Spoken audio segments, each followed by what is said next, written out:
Welcome to my channel. Today we will be talking about how to download the BMO mobile app. Getting started with mobile banking on your smartphone is a straightforward process. To download the official application, open the App Store on your mobile device. If you are using an iPhone, open the Apple App Store.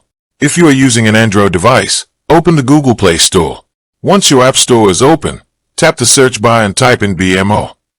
Look for the official application depending on your region. For Canadian customers, look for the BMO mobile banking app published by BMO Financial Group.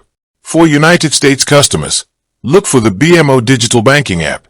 Verify that the developer name matches correctly before proceeding. Tap the Install or Get button next to the app name to begin the download and installation process. Ensure your device has a stable internet connection, preferably Wi-Fi, to complete the download quickly. After the installation finishes, open the app from your device home screen or app drawer.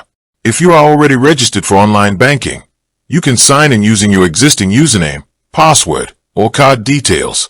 If you are a new user, you can use the registration option inside the app by following the prompts with your BMO debit or credit card to set up your digital banking profile. With that being said, thank you for watching. For more finance videos, kindly check my page.